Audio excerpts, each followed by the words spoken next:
It's Wizards versus Lesbians, a podcast for your ears. Hello, and welcome to Wizards versus Lesbians. My name is Isaac. I'm Alexis. And that is... Kiana. And that is... Lee. And that is... Leora. Nice. That worked first try, even though I can't see two of you.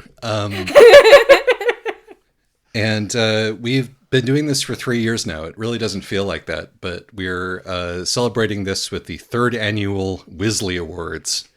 We're doing things slightly different this year, as Alexis suggested that instead of Alexis and I making the nominations and our panel of judges judging them, instead it is Leora and Kiana who are making the nominations. Now, And Isaac and I and Lee are the panel of judges. yes, Lee is the tiebreaker and has expressed their wish to speak as little as possible. So if you don't hear from Lee, that would be why. So the difficulty with this, of course, is that we have read all of the books. Alexis and I have, and Kiana and Leora have not, but they have made a remarkable, Truly valiant effort. to catch up over the last couple of weeks, and I think we've pretty much got a definitive set of nominations from both sides here. So, and without further ado, Leora, what category do you have as category number one? Best Wizard. Best Wizard. All right, Leora, will you give us your nomination for Best Wizard? I nominate Wang Baoxiang from He Who Drowned the World. First of all, he is the title character who drowns the world. Second of all, I just feel like he really, what's the word? Exemplifies? That's not the word. Exemplifies. Exemplifies. Thank you, Isaac. That's exactly the word I wanted. He really exemplifies the wizard archetype as has been established by this podcast and his desire for control, but also how it just makes him deeply unhappy and nothing's making him happy, and he is the one behind everything, pulling all these strings to get himself in charge, and it just kind of sucks. Indeed. And Kiana for the block. For Best Wizard this year, I have Mother Dezane from Breath of the Sun. I find her an incredible wizardy specimen. She blows up Lamott's life so spectacularly. She's fully bought into her own mythology, as the best wizards always are. She has no qualms about rewriting other people's narratives to better suit her own. And the worst part of all of it is that there's something real in there, like a kernel of truth, that makes Lamott vulnerable to it, despite knowing from very early on that this woman is full of shit. And the way she goes out is just so perfect. It's so wizard. It's Looney Tunes. It's incredible. And that is my pick. All right. Those are two very strong nominees, I think. I think I'm going to go with Mother Dezane because she has a stronger influence, destructive influence over the life of the lesbian with whom she is in conflict. Yes, I'm also going to go with Mother Dezane, and for the reason that I find Wang Baoxiang sympathetic. Yes. But see, this could just be because you're falling for his wizardry. That's part of his tragedy. Yes, is indeed. That the whole time he is continuing down his wizardly path, he keeps thinking, I could choose something different, and it might be okay. And then he chooses wizardry again. But This no, is Mother true. Dezane is very strong.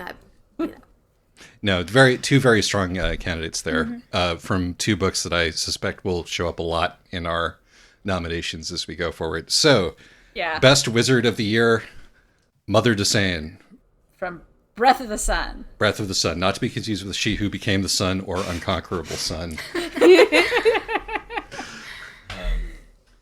All right.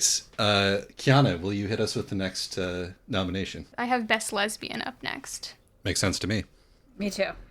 So, this nominee is not strictly speaking a lesbian, but she fits into the archetypal pattern of lesbian, and she is a woman who on screen loves women. It's Deli from Ruthless Lady's Guide to Wizardry. I find her incredibly funny and sharp and self-defeating. I think it would be very difficult to read this book and not come away extremely charmed by her. in many facets. So that is my nominee. Thank you. Thank you. I have to say that's a great nominee. I also considered it, and my main reason for not nominating Deli is because she also sleeps with men on screen. Yes. But This is fair. I agree, she's great. Lee did not say anything, but they did knead their brow at that. That's fair, and I'm willing to be overruled. Have it on on the that. record. My nominee for Best Lesbian is Miss Mayless Mitchellmore of Mortal Follies, just because she's so genuinely delighted to discover that lesbianism is an option, and as soon as she is like, oh, this is flirting. You're flirting with me. This is so much better than flirting with men. She's like all in on women are great. Why didn't anybody tell me? And her father's like, I read Sappho. Like, what? Huh? Didn't you? And I just felt like she really encapsulated some of the joy of the lesbian. So I, for a few reasons, one of which is in fact that I think that we could say that. Oh my God, I've already forgotten her name. Deli? Deli, thank you. That Deli is in fact bisexual. And just for the sheer enthusiasm that Miss Mitchellmore brings to lesbianism. And this is why I might also sort of, as an honorable mention the heroine of High Times of the Low Parliament. I did also consider her and did not nominate her because there are only women in that book, so I felt like, Bit of a cheat. lesbianism's only the only option. Yes, but for enthusiasm and service to the art of lesbianism, I will go with Miss Mitchellmore. Alexis? Yeah, no, Deli is one of my favorite characters from, the mini books that we've covered, but she's, she really does exemplify the disaster bisexual, and Miss Mitchellmore is just so enthusiastic about lesbianism that I think I'm going to give it to her. Excellent. Lee, you haven't had to open your mouth yet. This is going very well. Very enthusiastic. All right. Liara, will you hit us with the next category? I've got Best Conflict as the next category, and my nominee is Jew vs. Everyone from He Who Drowned the World. Just Jew vs. I'm taking over this empire. Yeah, there's so many princes to choose from. It's there's like she's against everybody. I just feel like the conflict in that book is really strong. There's a lot of different layers to it, and throughout it all, Ju really has this clear-eyed focus on what she wants and how she's going to get there, and despite a whole bunch of really crazy, ridiculous hijinks, like on purpose drowning a bunch of her men, but only temporarily, like, she's just really set on what it's going to take for her to overcome, and thus I think she is. That conflict is the best conflict. Thank you. Kiana? I also had He Who Drowned the World. I specifically had Ju versus Wang Baoshang just because I really enjoyed that his role as a player, didn't come into focus until very, very late in the game. I liked that Ju was blindsided by it despite all her, intelligence and trickery. So, but I think we're in agreement here. All right. Nobody needs to talk about that one. All right. Best conflict goes to He Who Drowned the World. Great nomination, guys. That's 2 awards for He Who Drowned the World so far, if you're keeping track. All right. Kiana, what do you have next? I have Best Romance up next. Awesome. And for Best Romance, I put The Deepwater Bride by Taz Muir, the short story. I find it... I honestly don't even know where to start. It's it's a charming little number. It's dark. It's adorable. It's me versus other girls, but what if one of us was a Lovecraftian being and had spray tan? A lot of the books had really cute romances. I also considered the boat lesbians from A Restless Truth, but I think ultimately it's The Deepwater Bride for me. Leora? That's a compelling case. My nominee for best romance, or nominees, I guess, is Lamont and Otile from Breath of the Sun. Even though Otile doesn't really, like, in the narrative chronology of the story, we don't really get her towards the end. The structure of the book with her footnotes on her lover's memoir just really sold the whole book for me as a compelling narrative, and so I just felt like their love story was it was a very unique way of doing the romance that I was extremely sold on the whole book due to being sold on the love between them, even though we rarely saw them like on quote screen at the same time. So that's my nominee. The audiobook thinks it's Otile, for the record. Okay, I'm happy with that. Lamont and Otile from Breath of the Sun. That is my nominee for best romance. All right. Alexis, which will you choose? Again, two very strong nominees. As a former historian and current academic book editor, I am a sucker for a romance that exists entirely in footnotes and yet is deeply compelling. So I'm going to vote for Lamont and Otile. Okay. Well, I'm afraid that that Rainbow and Hester from Deepwater Bride was so both profoundly funny to me as adapting a 2006 Tumblr meme into a compelling narrative, which is the thing that Taz is best at in this world, and also just the sort of the capturing of the sort of apocalyptic feeling of teenage romance, that I must unfortunately break our streak and ask Lee to make a decision. Oh, this is very difficult. I suppose the position that I'm in this award ceremony means that I only get the difficult ones. Yes. But I'm very torn between footnotes and short fiction, two things that I have great affection for. And I think I have to go with Breath of the Sun, and that because the Lamont Otile romance, because it was just very notable to me. I haven't read the book. I haven't read most of these. When I was listening to the podcast, how much affection for that relationship both Isaac and Alexis had just sort of suffused the whole thing in a really lovely way, and that obviously is very good. Also, I really do love footnotes.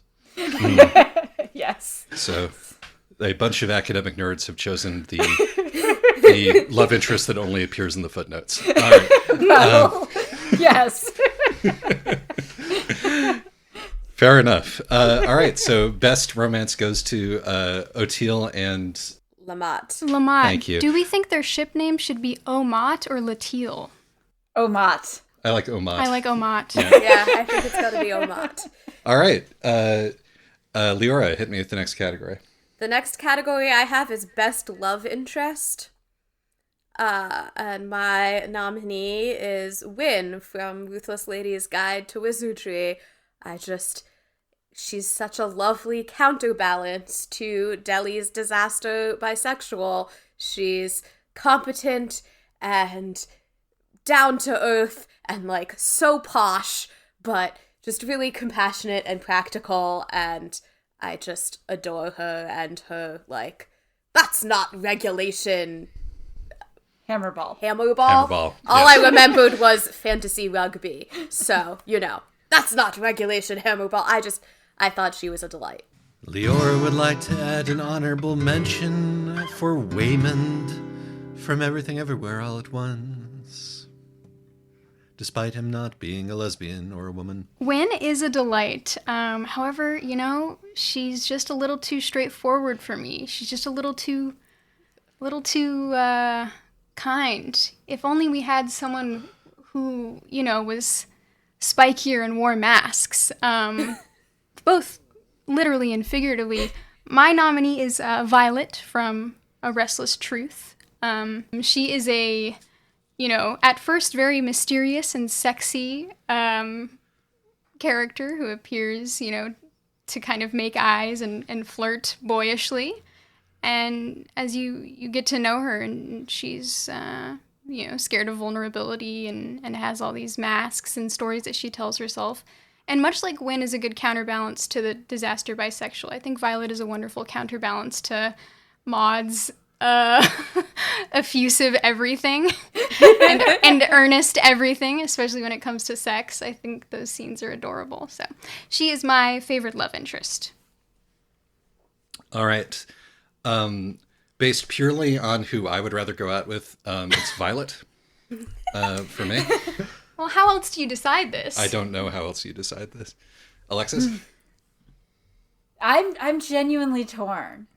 They're both really good. Like, it's part of this is, do we want the sort of idealized butch, or do we want this sort of very idealized femme?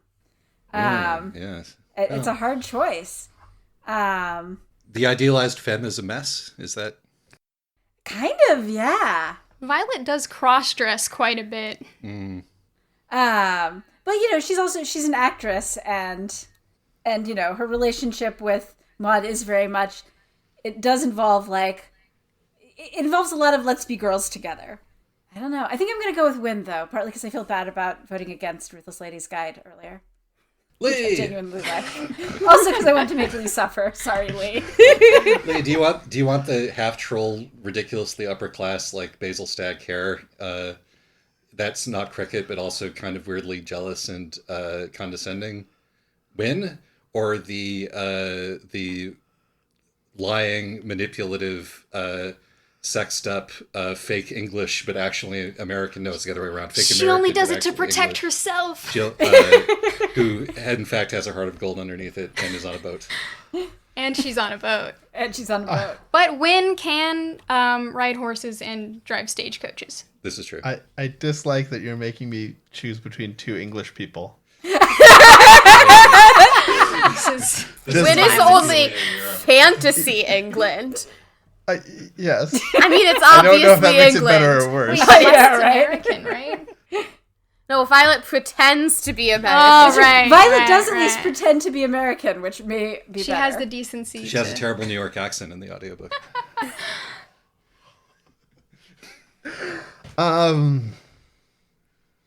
Based purely on vibes, I'm gonna go with Violet. Hey! Okay, fair enough. Fair enough. I feel slightly bad for reframing the debate at the end there, but No. I think that was fair, and a vote against Anglophilia is a vote. At least she's pretending not to be English. she's aspirationally At least she has, American. at least she has the decency to fake being from New York. All right. Whose turn is it, Isaac? It's Kiana's turn. Okay. Okay. Thank you. The category I have up next is Best Frenemy.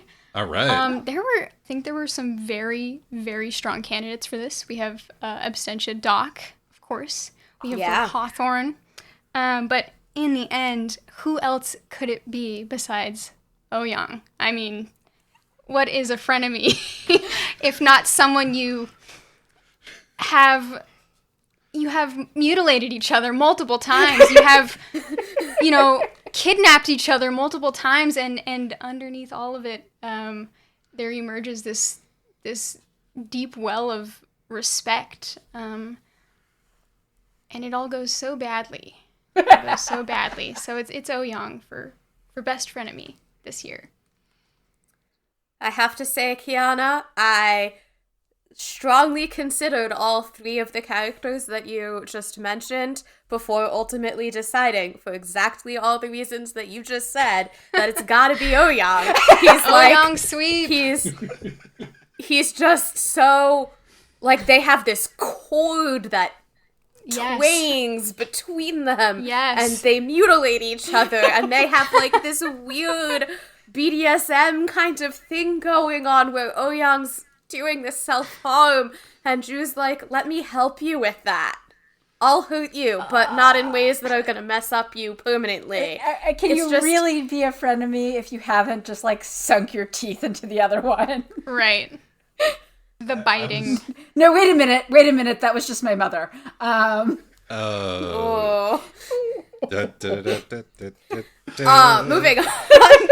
on. Wrong tune. Sorry, I meant.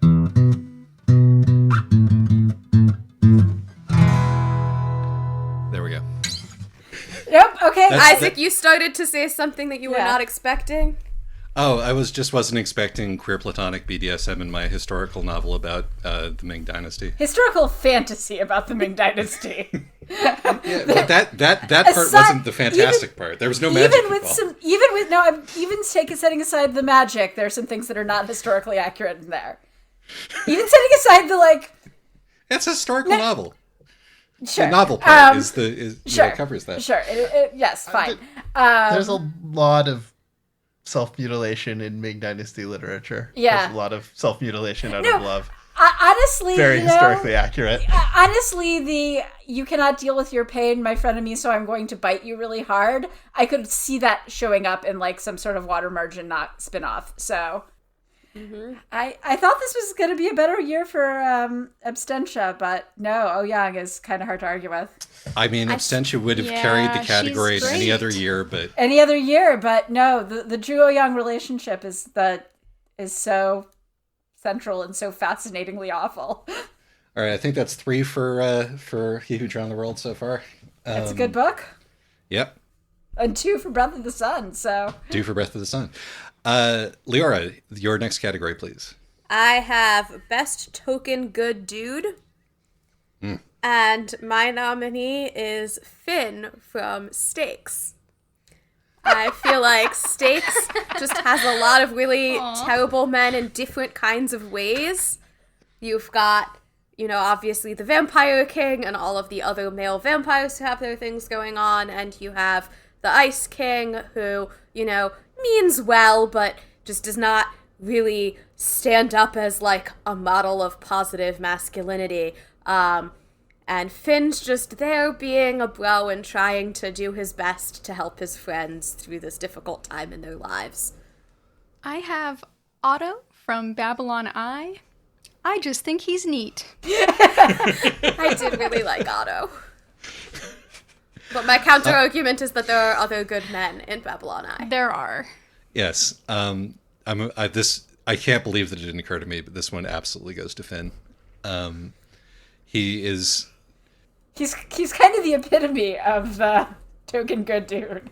Even outside of Stakes, this is sort of a theme in Adventure Time that he is certainly not perfect, but he is like, what if a hero actually tried to be decent by, like, millennial standards? Is sort of the theme of that show in a way. So yeah, Finn, absolutely. Yeah, I'm pretty persuaded. Also by Leora's argument that, I agree, Otto is neat, but there are other good dudes in that book. It's just not misandrist enough to have a token good dude. I would like to give an honorable mention to the Black Friend in Payback's a Witch. Oh, I forgot about him.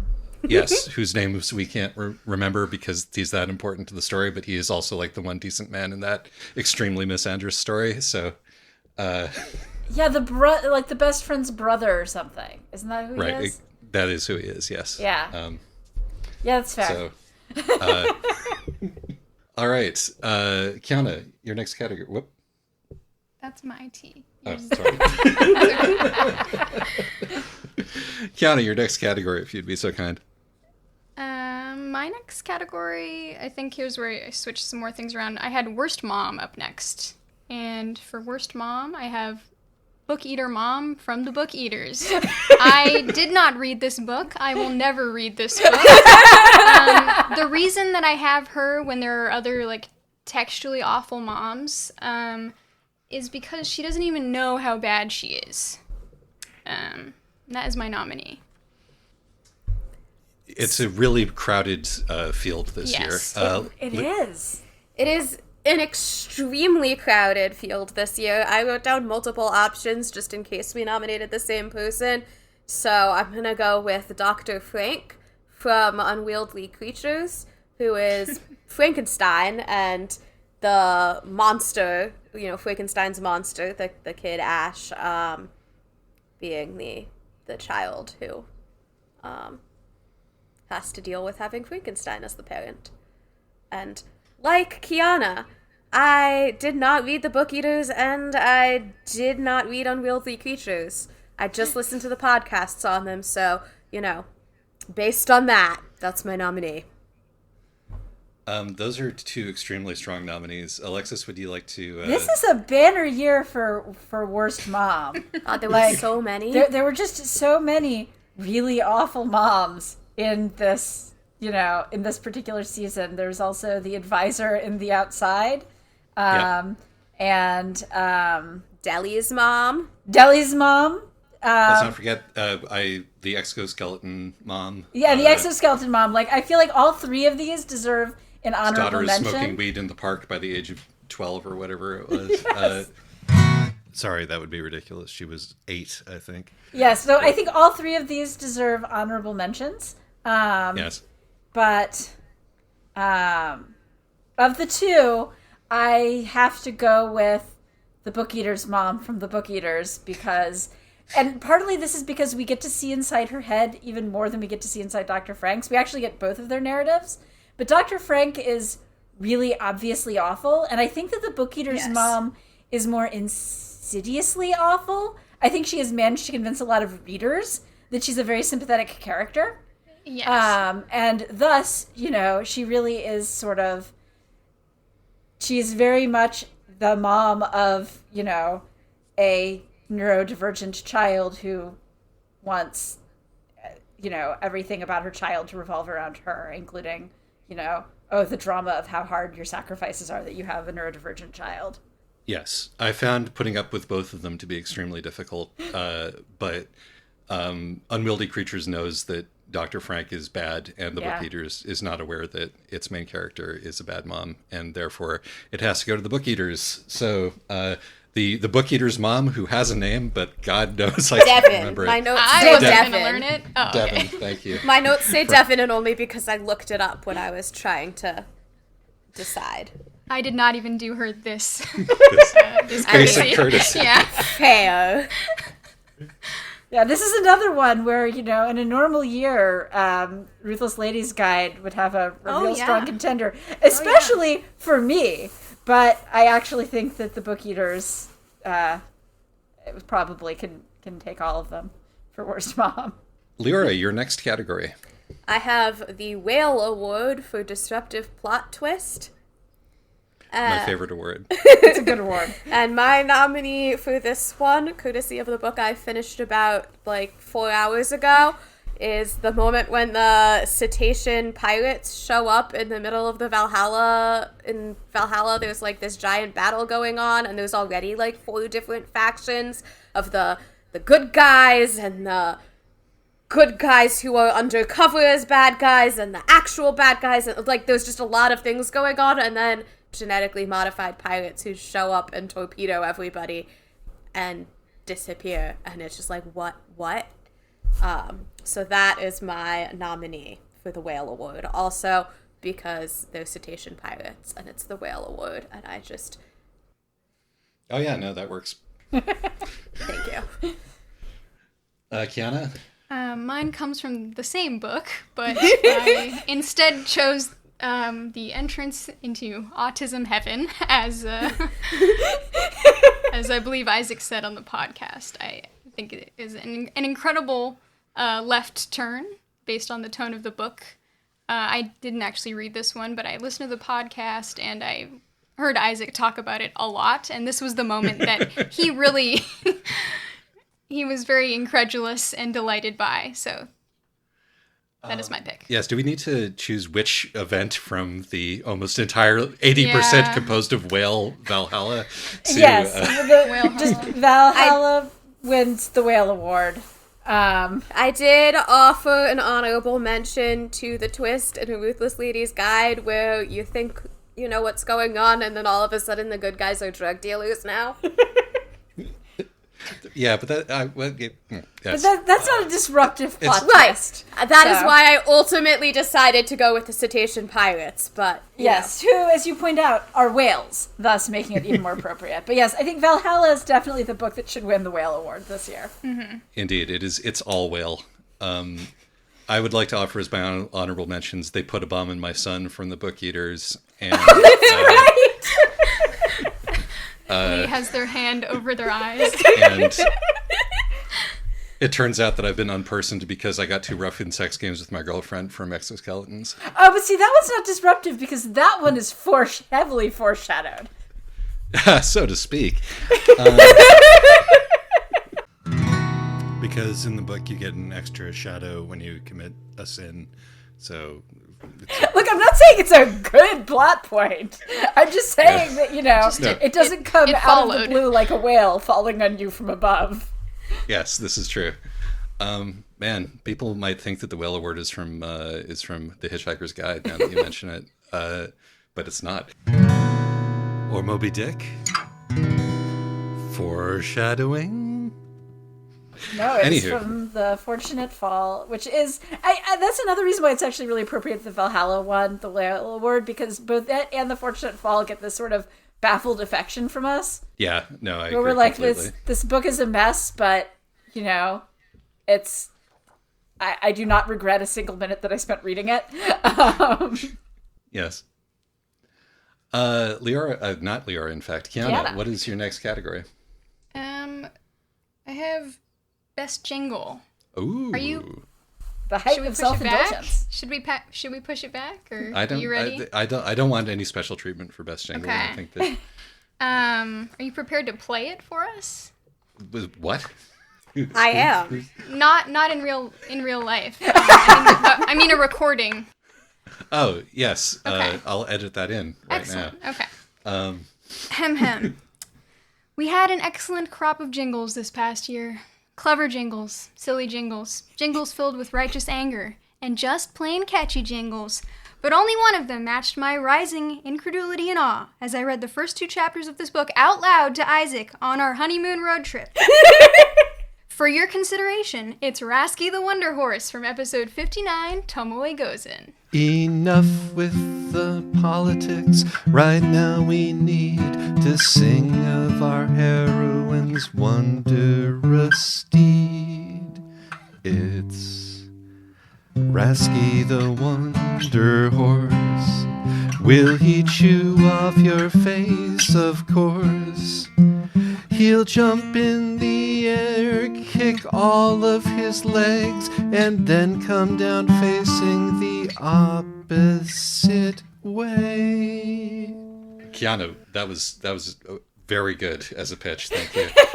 Yeah, I'm not sure I can stand up to that pitch, but I will say that my nominee for Best Jingle, I remembered which it was because I wrote in the group chat, I really liked this jingle. I think it's going to be my vote when the time comes. And then I found it by searching those terms in the group chat when I was like, what was that jingle from? My nominee is from High Times in the Low Parliament, and it is You're Not Separate from Your Meat. Yes. Wherein that is another Isaac good sings one. about, it starts off with this Schoolhouse Rock kind of vibe about the different bacteria that's in you, and they're also made of other smaller parts, and they all come together, and you are bound for defeat if you try to separate yourself from your meat. So you are a colony of single cells, which are themselves colonies for canals, and you all work together sometimes.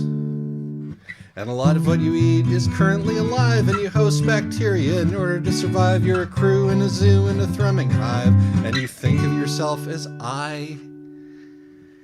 And Gaia theory is whatever. I'm not here trying to be clever, but I think you're headed for conceptual defeat when you try to separate yourself from your meat.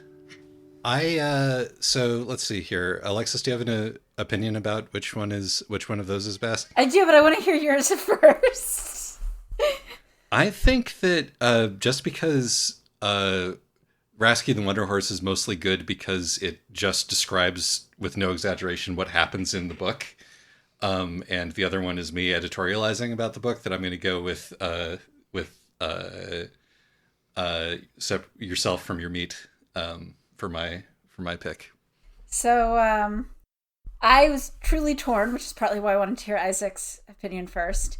But, I'm not a big fan of embodiment. So I feel like as a gift to my 12-year-old self who read Tomoe Gozen and was very confused, I'm going, and also because I want Lee to suffer, I'm going to vote for Rasky the Wonder Horse. Yeah. So, before I make a decision, I wanted to shout out my favorite jingle from this year, which is an honorable mention, I guess, which is Isaac's cover of The Way I Behaved from The Last Unicorn, which I No, that's just real tempting. genuinely, I thought of that one. unironically love that as a song. I have put it on my I Am Writing Fairy Tales Today playlist, and really, really like it. If you haven't heard it, go back and listen to it. It's really good. I have it as a separate MP3, and it is, just in my regular rotation. I think I have to go with You're Not Separate from Your Meat, because I like the philosophical statement underlying it, and also that it disavows making unsupportable broader philosophical statements while making that philosophical statement something that many prominent professors and nonfiction writers have a real hard time with when writing about biology and identity. So I'm just gonna have to go with that because I thought it was quite good. All right, I'm pleased with that. It was a good year for jingles. It's always a good year for jingles. Thank you. I think that's enough buttering of the Isaac for the moment. I believe that it is Leora's turn. Your next category, Leora? This is a new category this year. It has replaced, what did it replace? Best Possessor. It replaced Best Possessor. It is now Best Monstrous Child of a Narcissistic Parent. There were a boatload of these this year. And yet, my nominee is Chobu Tapaki and Alpha Evelyn from Everything Everywhere All at Once. Who is indeed a monstrous child of a narcissistic parent, and that is basically the plot of the whole movie, is the parent figuring out how to overcome some of her narcissism and her ADHD to connect with her child who is all over the place and a major disaster lesbian and also monstrous. She's tearing apart the multiverse with an everything bagel. So yes, I think I expressed this category to Kiana as just being best monstrous child. So That's okay. That's fine. That's fine. yeah. All the monstrous children in these books have narcissistic parents, so I don't think Kiana's going to nominate anything ineligible. I'm nominating Marceline, the Vampire Queen from Stakes. She has multiple parent figures throughout the series, but the literal person who turned her into what she is, the Vampire King, you could absolutely make an argument for him being her narcissistic parent. She's monstrous on a variety of axes, right? Even before she's turned a vampire. And when she is turned a vampire, she's not the kind of vampire they want her to be. She's not the kind of vampire her vampire sire wants her to be. And her, trying to fix who she is ends up causing an enormous amount of damage and problems for everyone. So that's my pick. All right. Now it is your turn to pick first, Alexis. Yes. These are both good picks, though I'm slightly disappointed that we didn't get any book nominations. But somewhat undermining myself because I found Evelyn more sympathetic. You know, I thought she was more ADHD than straight up narcissistic. That's why I specified Alpha Evelyn, because Jobu Tapaki's origin is that's Alpha true. Evelyn. Is Alpha Evelyn, like, who is forcing almost her to- certainly a narcissist, but who we see very little of. It's true.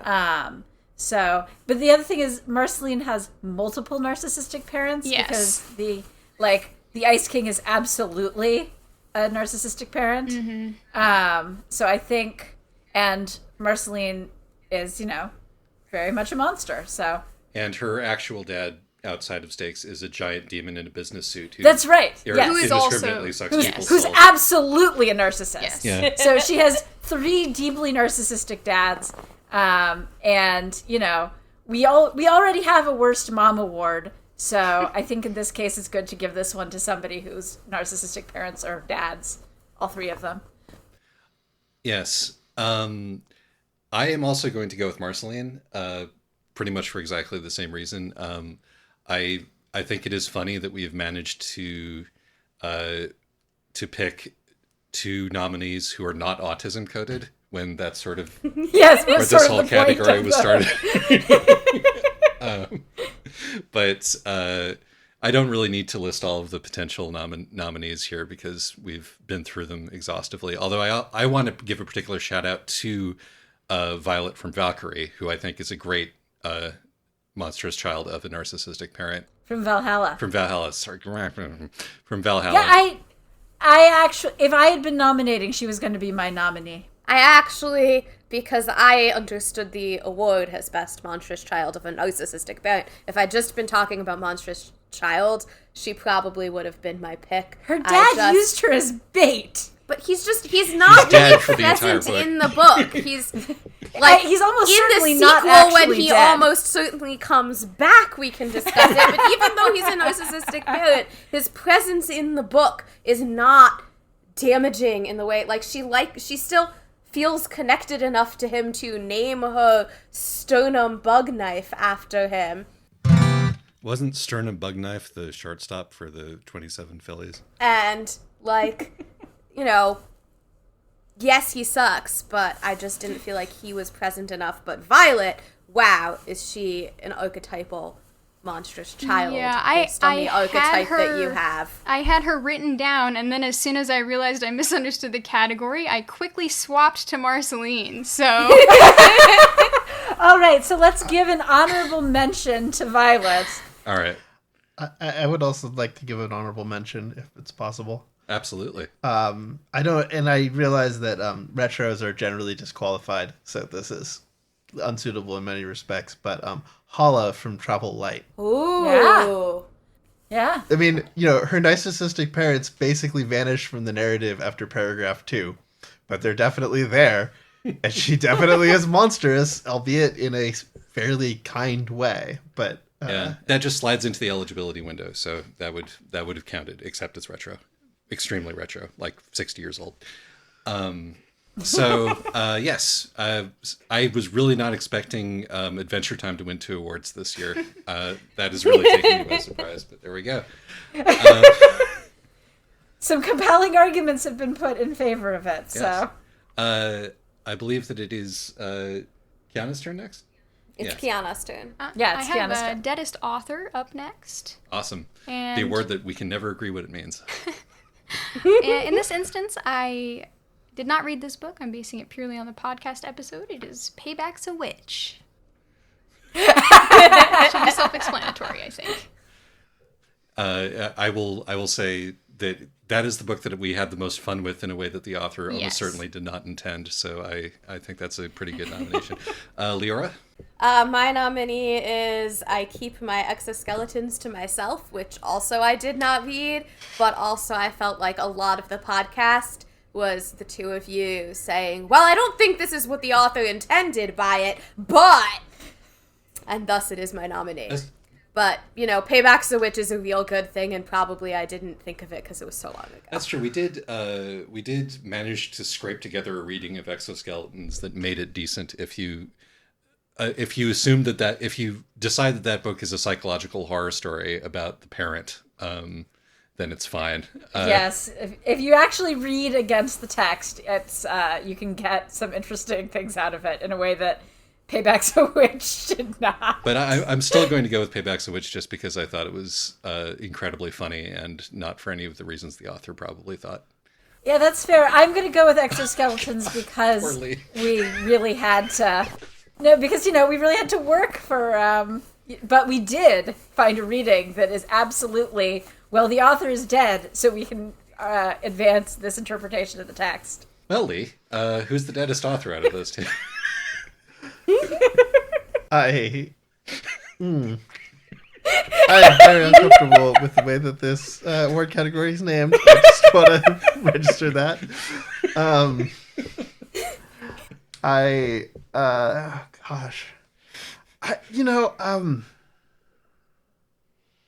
think I'm gonna have to go with I keep my exoskeletons to myself just because it was very impressive to listen to the podcast and see you guys assemble a complete coherent countertextual reading like in live action.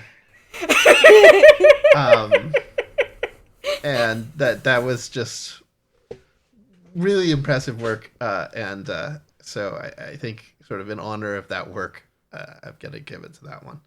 Well, thank you. I will. I accept defeat graciously, and thank you for the compliment. I do love it. It's not defeat. You're a judge. All right. We're all playing different games here. I'm just here to make friends.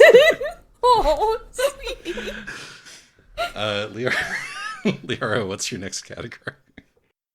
My next category is most developed setting, and I'm nominating the Babylon Eye from Babylon Eye, both because it was a super developed setting that I really enjoyed, and also because talking about how great the setting was formed a substantial chunk of the podcast on that episode, on that book. So that's my pick. Also, I would like to add a dishonorable mention for Jupiter in the mimicking of known successes as a setting that was just bafflingly incoherent. Yeah, wow. We really spent a lot of time in that episode arguing about what was actually happening on Jupiter because it was so difficult to understand. If I recall, boys went there to get more stupider.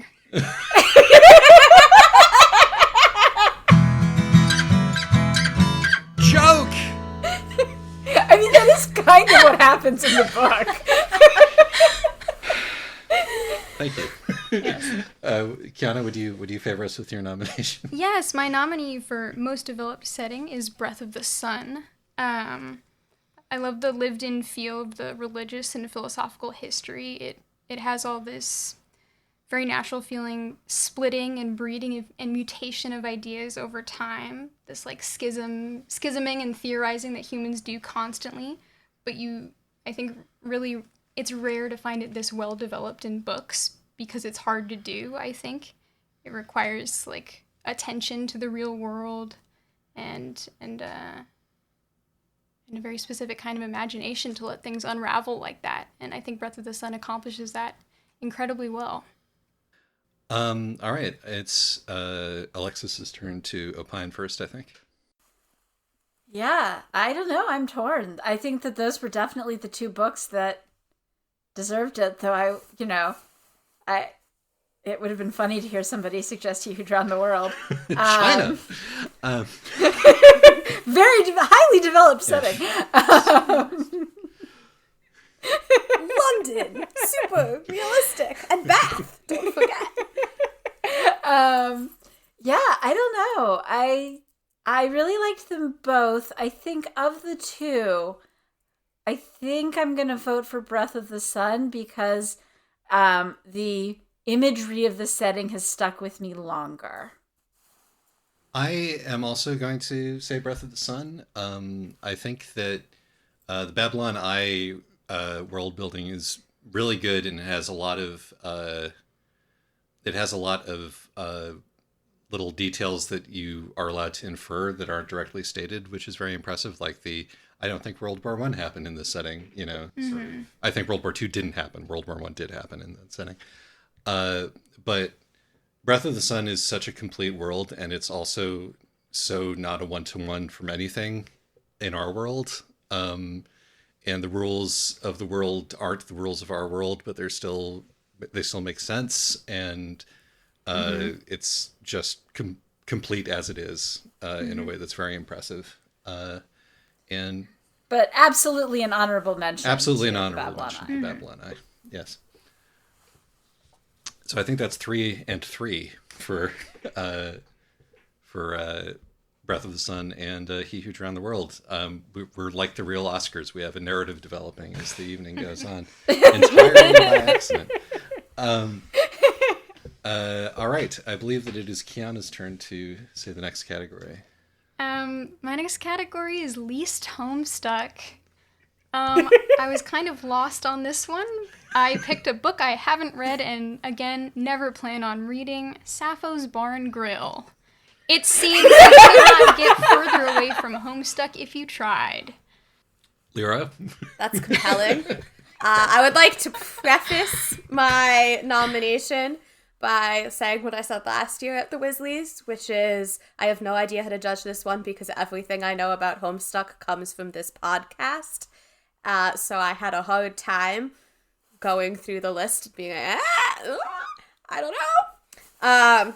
With that said, my nominee is Even Though I Knew the End, because A, it is short. True. B, it is in one very particular place and doesn't, like... Oh, Sappho's Bar and Grill has time travel. Damn it! Yeah. And 3, you know the end from the beginning. And my impression of Homestuck is that there were times that the narrative just got nuked in the middle because he didn't want people to have predicted correctly what he was going to do. I don't know if that's accurate at all. I kind of made it up just now. But, like, the whole thing with whatever. You know the end from the beginning. Okay. It's still the end when you get there. Full disclosure, I consulted with Kiana about this particular nomination, and so I take the L because Sappho's Bar and Grill does have time travel in it. Time travel! And it's like, weird bad time travel also, which is also very Homestuck. So I must... We were blinded by our knowledge of Homestuck. We were, so... Laura is able to keenly see through. I must grudgingly admit that even though I knew the end, is in fact less Homestuck.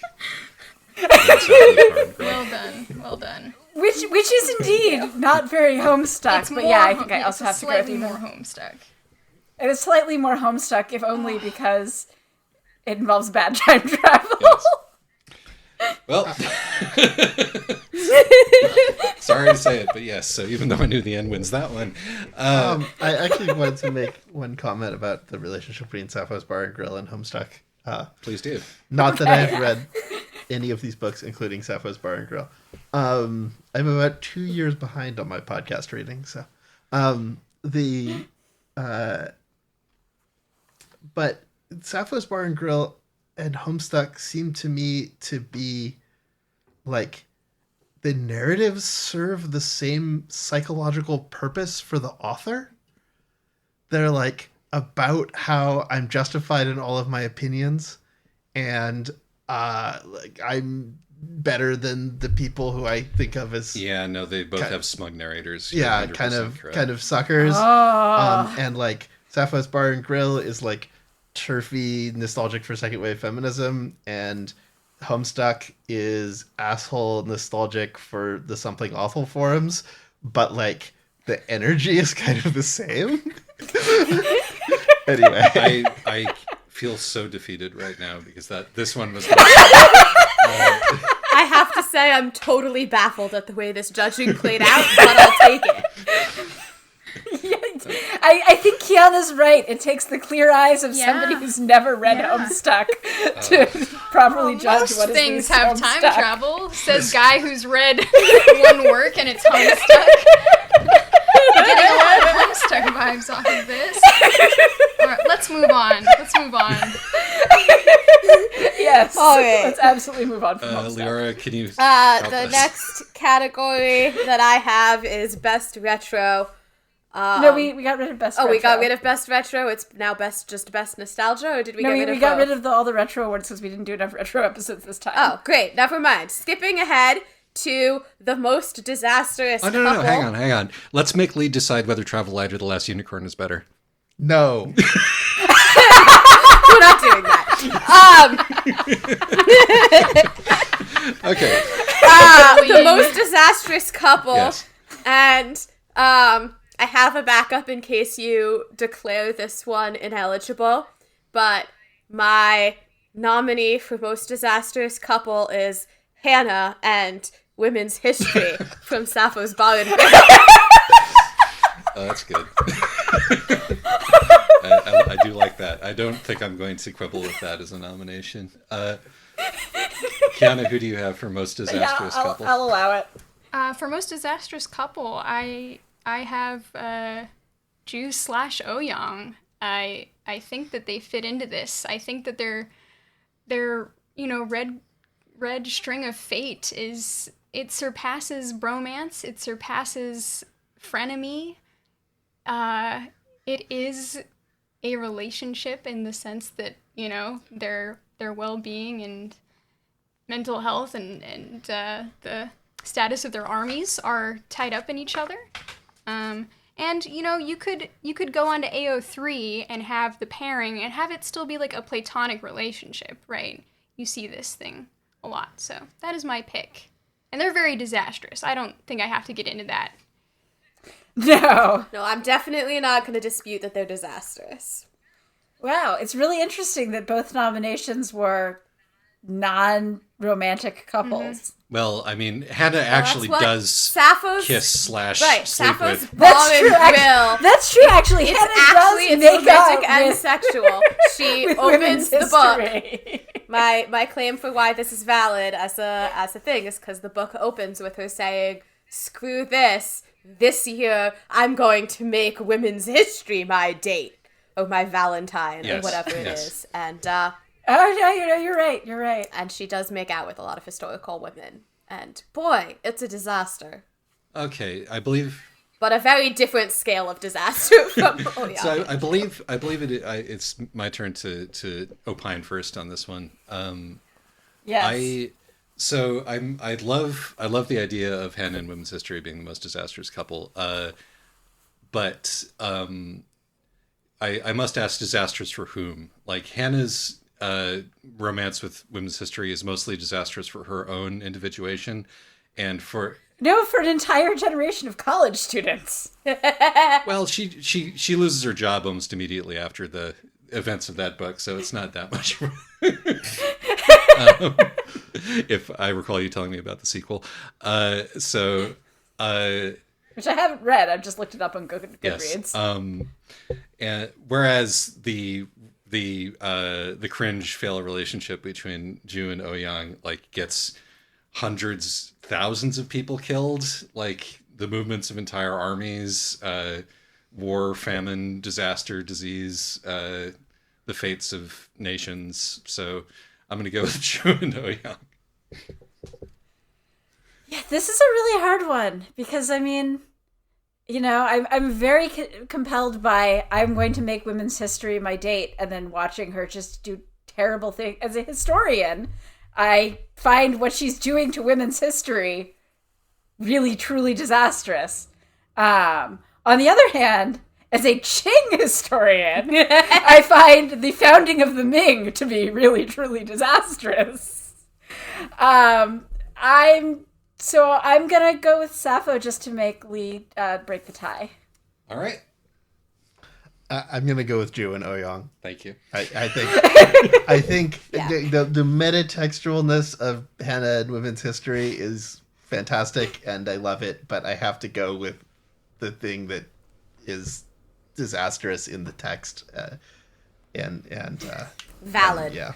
And boy, was the Ming Dynasty a disaster. I'm not. I get to say, now that I'm not on the tenure track. I mean, look, you have to look at what it replaced, which was the UN, which was kind of illegitimate and collapsing. Yes, and it's not like the Qing was unproblematic. Can I suggest that we get back to the Wizzleys from the Chinese history seminar? All right. Yana, what is the next category you have? I have most misinterest. I don't have you with me, but I keep good attitude.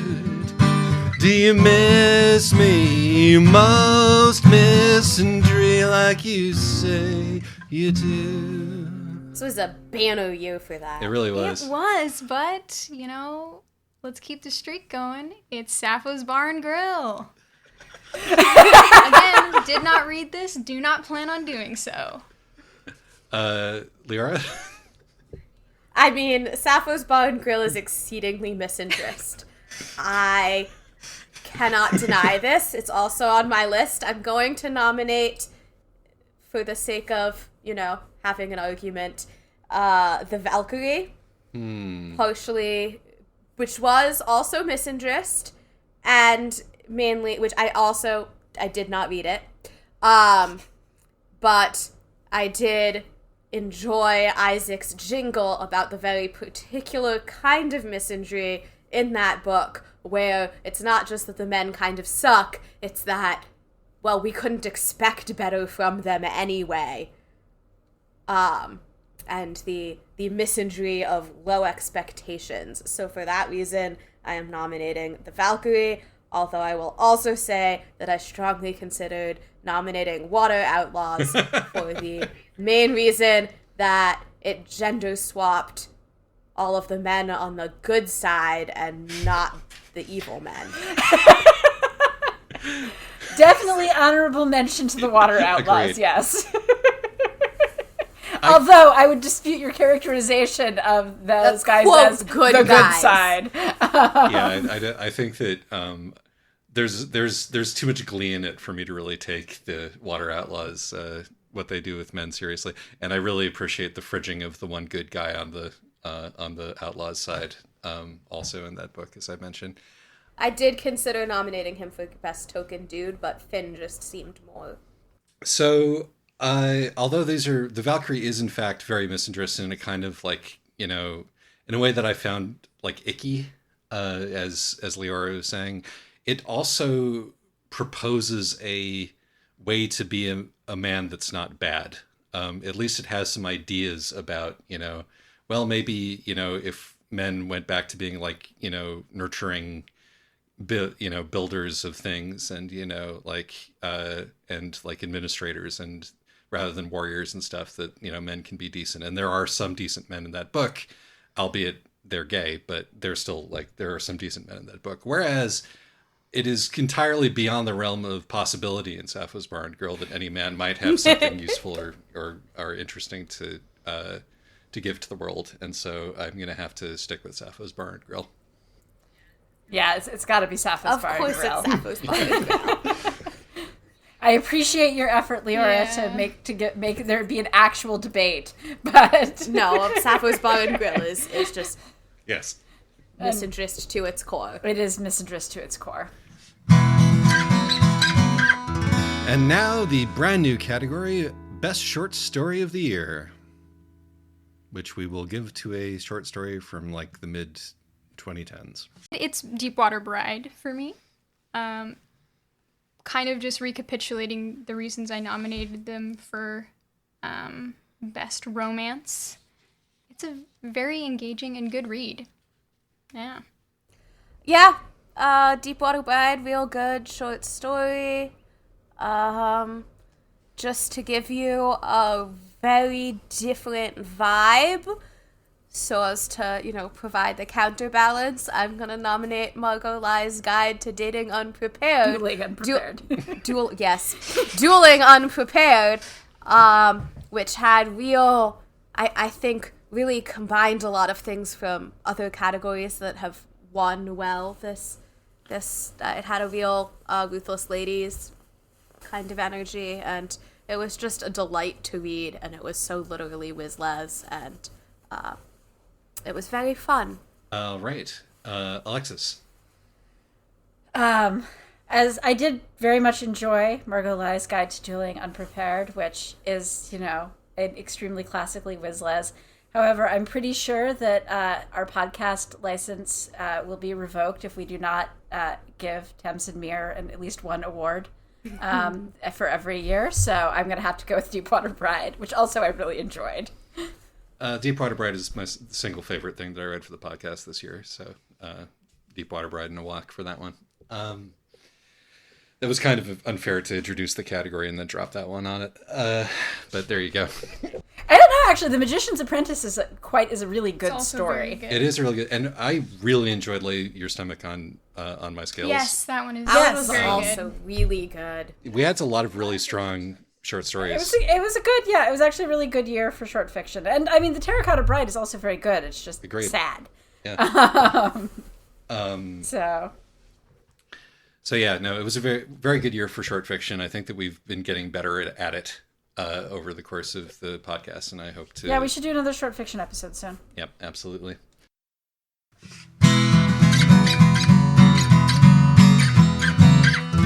And now it's not quite time for Book of the Year yet. Let's go ahead and do our little discussion categories before we do the grand finale, which is, of course, Book of the Year. So we have... Something that we've reconsidered since last year's Wizzlies, which I do have an actual retraction and regret that I would like to make. Oh, please do. Here. Yeah. And last year's Wizzlies, for the category of Best Possessor, it was between Zinendur and Nona, and I was swayed by the fact that I really like Nona as a character, but I have reread both of those books in the past year, and I retract. Nona is a great character, but the category of Best Possessor is much more about the relationship between the possessor and the possessed, and about like that kind of insidious infecting, whereas Nona's just kind of in Harrow's body. And I retract my vote for Nona retroactively in favor of Zinendur, who really deserved that award, and I regret my vote. I recant. Let it be noted in the historical record that Nona gets an asterisk on on her win for last year. After this year's books, I was too hard on Battle of the Linguist Mages. Because it annoyed me so much that I did not let myself read it as the satire that it was trying to be. And like, it wasn't very good at being that satire because it was a complete mess. But the way that the Silicon Valley culture that it satirizes has developed over the last year has really brought it home to me that if anything, it didn't go hard enough. Yeah, that's fair. So I want to give credit in retrospect to Battle of the Linguist Mages, even though I must stress that nobody should ever read it because it's awful.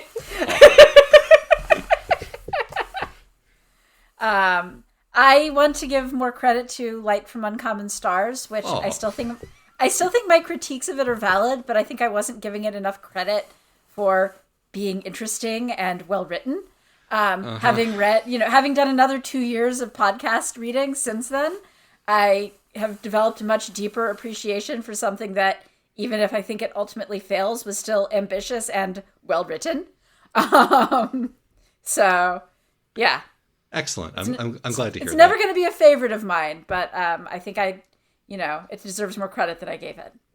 All right. And best, this is open to anybody who wants to say it, but best non-Wizzles book that you read last year. Alexis, would you like to go first for this one? Sure. So I went through a bunch of different ones, and I'm actually going to poach Leora's because I know she's she's prepared backups. But Unraveler by Frances Hardinge was, I thought, really good and interesting. I've read several of her books, and I think that this is by far her best. It deals with a lot of the same themes that the podcast is interested in, but it's just not interested in romance at all. The two main characters are a boy and a girl, and it's just whether their relationship as they get older is going to be more sibling-like or romantic is completely irrelevant to the plot. But it's got trauma and abuse and complicated views on what that means and how you deal with that and how you grow up in that context. And also it has a heron and a seagull. Very good. Very good. I would say that probably the best non-Wizzles book that I read this year, I mean, this is kind of a cheat because we did cover it on the podcast, but it's not Wizzles. That's totally a cheat. I'm sorry, but it was The Nightbird's Feather. It's a good book. That's fair. You know what? It's totally a cheat, but I will allow it because I really do love The Nightbird's Feather. Mm-hmm. And I need you all to understand that because I read the podcast books as audiobooks and I do it at work, like I have so little time to read anything else that it's very rare that I actually get to read something that isn't for the podcast. And I didn't read like a Dara Horn book this year. That's true. If we'd read a Dara Horn book I did read Dara Horn's first novel this year, and it is not as good as her later novels, but it's really interesting to see. It's really interesting to see her sort of taking steps to being the much more sophisticated writer that she becomes. So, what's that one called? In the Image? In the Image. Cool. It's still worth reading, even though it's not like as good as her later stuff. Lee? I'm pretty sure that my favorite non-Wizzles book that I read this year it's a reread. I reread Little Big by John Crowley because I got the once 25th, now 40th anniversary edition in the mail. And that book is very, very good. In Wizzles terms, it is like unhinged wizard propaganda. So pro-wizard. Despite the wizards are like super awful, but it is very like wizard viewpoint, wizards justified. Anyway, that book is just really incredible, weirdly prophetic, and anyway, really like it. And the 40th anniversary edition is one of the most physically beautiful books I've ever seen. It's absolutely gorgeous. Kiana, do you now have one? I do. I read Moby Dick in October. Nice. It's the whale again. It laid me low. It ruined my life. I'm not exaggerating. No, I believe you. I've been meaning to read it for years. And anything I could say about it would diminish it. It's incredible. If you haven't read Moby Dick, please do. It's so much funnier and I can't even go into why, but I just feel like Moby Dick, we really have done a disservice to Moby Dick as a culture by giving it to high school kids. Right. yes. When it's like you need to be like old enough that you've had a serious bout of depression and a serious bout of unemployment before Moby Dick makes sense. And like you need once to have you've wrestled with God. right, and like, oh my God, that book is so good. It's so good. Every time I read it, I find like new passages which I didn't like that I now am like, oh no, that passage is perfect. It has to be there. Yeah, This pontificating about whale bones is crucial to the success of the book. The thing that I learned between my most recent reread and the one before was that the false whale facts in Moby Dick were known to be false at the time Herman Melville was writing. Yes, he did it on purpose. And that just like opened the doors of my consciousness to a whole different level of thing that is going on in that book. Unbelievable. I'm sold. I will absolutely read Moby Dick this year. I commit to reading Moby Dick before the next Wizzlies, and you can give me no amount of shit, any amount of shit, if I don't. One of my favorite moments of the year was walking across the Broadway Bridge while Kiana and friend of the podcast, Malo, talked enthusiastically about Moby Dick to each other, and that was a sort of little echo of that there, so thank you for that. Leora, I don't think that we've heard from you yet. Yeah, I read a lot of books this year, many of them Wizzles. I did also really think that Unraveler will appeal to fans of the podcast. Also, huge fan of the Motobot series, which I reread all of more than once this year. But the new book was, the seventh. Seventh? Are we up to 7? I think we're up to 7. System Collapse, the newest Motobot book, which I thought, really did a good job dealing with drama and community. And I also want to plug this nonfiction book that I've been reading like a few pages a night for many weeks now that is just extremely good, called An Immense World by Ed Yong, and it is about different ways that animals sense the world around you, and it has talk about opening my mind to whole new worlds and ways of perceiving. It is so good, and it will make you the kind of insufferable person who will chime into every conversation with, did you know that dogs can see the past with their noses? And here's how their noses work. And also there's this species of zebra larva fish that has bifocal eyes or trifocal, that their 3 different parts of their eyes see different things. It's just wild. So big fan of this book. If you wish to become the kind of person who chimes into every conversation with cool animal facts, as I have been since the age of 6. Beautiful. I've definitely learned some interesting things about reindeer eyes. They were so cool. They change color throughout the year. I'm sorry, we're done here. It's fine. My goal for next year is to read a book that I can get enthusiastic about in this way that we haven't already discussed on the podcast by the time that the next was. Have you read Moby Dick? We could do a Moby Dick book club. I should probably read Moby Dick. You should read Moby Dick, and Leora and Kiana should read Story of the Stone, and then we'll have all read the great classics. Okay.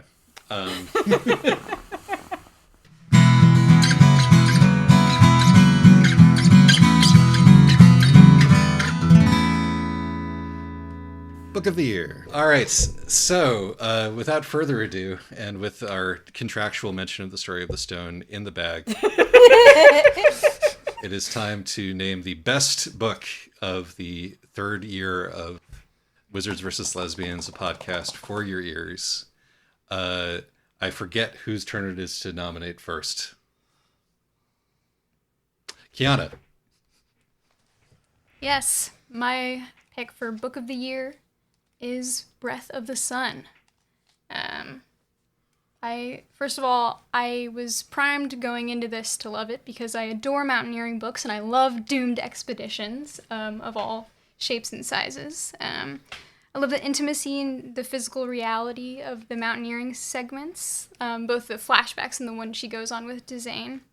The manuscript, we've talked about the footnotes of the text, but it's really just, it's such a wonderful way of presenting it. The story being told by one person to one person, an audience of one. It's so revealing, and the footnotes are lovely and very romantic. I went into the religious and philosophical history of the book in the setting, but I really do think that it's such an incredible accomplishment, and it's done so deftly and beautifully. I told Isaac when I first finished it, I was like, I don't know how much I can actually meaningfully articulate this, much like, Moby Dick, because it's complete in itself, and I think that is the highest praise that I can give a work of art. My other favorite this year was He Who Drowned the World, but I don't think it was as successful to me as a finished piece. Thank you. Leora. Well, with that, I'm nominating He Who Drowned the World. Yes, as one does. As one does.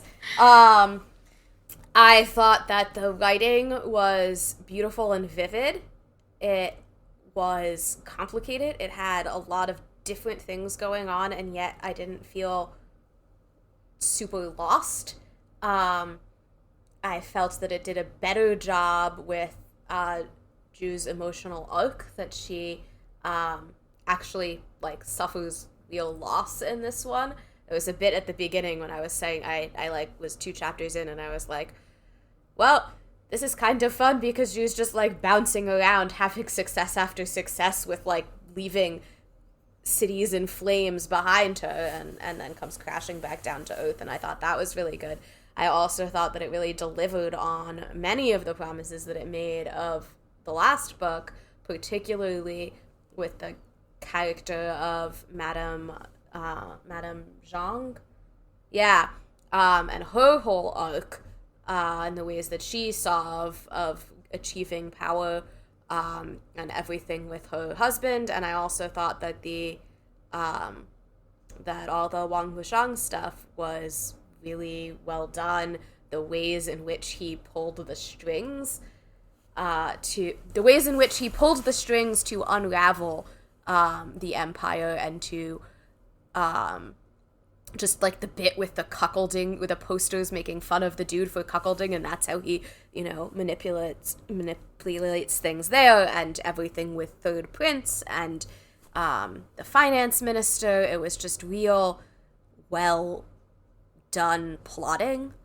And of course, we have already discussed extensively Wu Yang and Zhu's whole thing, and we did not discuss at all the character of Ma, who is so great and is like meant to be this moral heart of the book, and yet, also just like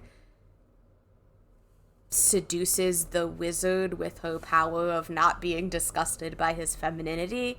And it's just like a great little bit there, and I found it really compelling, and a great finish to the duology. All right. So these are both great books. I thank you for mentioning the cuckolding bit, because there was an evening around this house recently where there was it suddenly became the most important thing in the world to find out what that green hat would have looked like at the time on that poster, and we did a lot of Googling of Yuan Dynasty hats, and the green hat thing, which is a thing in China to this day. I'm led to understand. I know. They warned us against that in first year Mandarin back at University of Chicago. Don't wear a green hat. Don't wear a green hat. Don't ever give someone a green hat, especially not your boyfriend, says Cai Lao Shi. Go-to present. That's excellent. I am going to say that even though I really loved He Who Drowned the World, I'm going to give it to Breath of the Sun for 2 reasons. One of the reasons is that I think that He Who Drowned the World fumbled its ending. I think that it didn't, in the end, have the courage of its convictions. And the other reason is that the most compelling character in He Who Drowned the World, for me, and the hint is in the title, was He Who Drowned the World, Wang Baoxiang, and this is Wizards versus Lesbians. And I feel like Ju and Ma were sort of eclipsed in this book by the wizard. So I'm going to have to give it to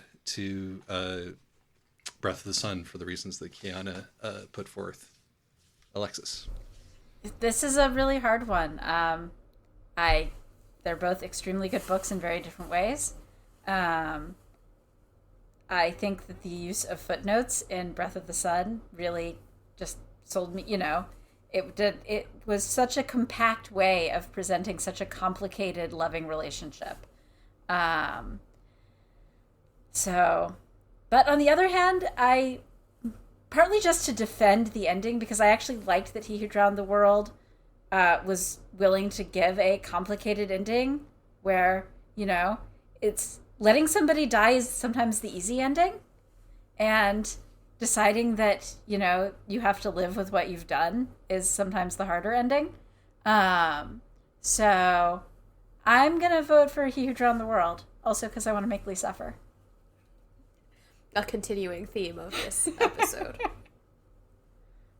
I would like to reiterate, just in case this podcast generates any angry emails that I have not read either of these books. I'm put in this position by other people.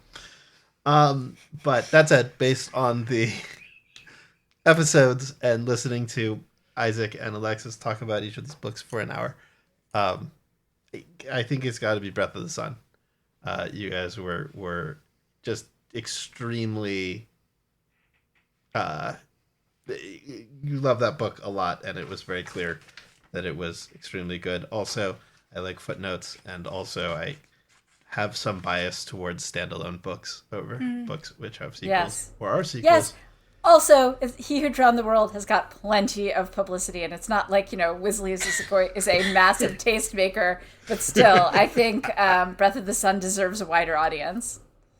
And I can't be upset about this. I really loved Breath of the Sun. And yeah, I hear your audience is getting bigger. Yeah, you've really taken off on Blue Sky.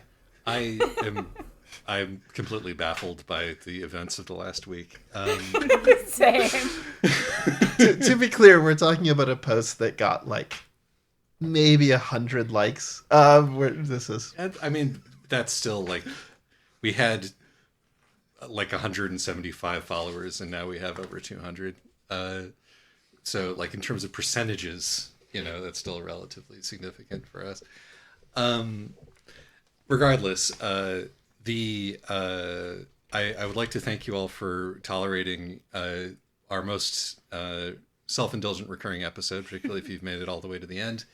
And particularly, I would like to thank our esteemed panel of nominators. Yes, thank you guys so much for taking it way more seriously than I ever did. It was such a good idea, Alexis. And I really appreciate it. I thought you guys put forth great nominations and great arguments in favor of your nominations. I had a lot of fun with this. Yeah, same. And I would like to thank Lee for allowing themselves to be tortured by us again. Thank you, Lee. I'm sorry. It's fine. I got to do 2 special retro episodes this year. I really can't complain. All right. See you guys next week for whatever we end up putting out next week. Yes. Thanks, everyone. Have a great night. Bye. Bye-bye.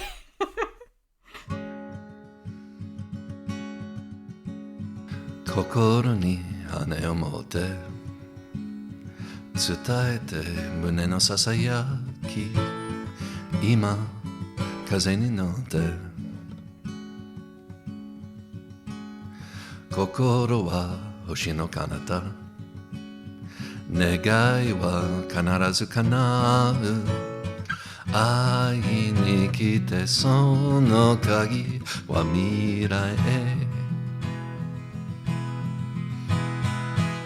窓にそっと呼ぶ声は恋の予感そしてまだ遠くの愛でも信じてる明日を信じてる君よ Autism Heaven 一人じゃないって約束したね Heaven Autism Heaven 甘い涙楽園でまた微笑んで Autism Heaven 迎えに来たの優しい夢の Heaven Autism Heaven I'm coming back to you 楽園の花咲いた日に君と二人で会いましょう And that is a joke that describes itself.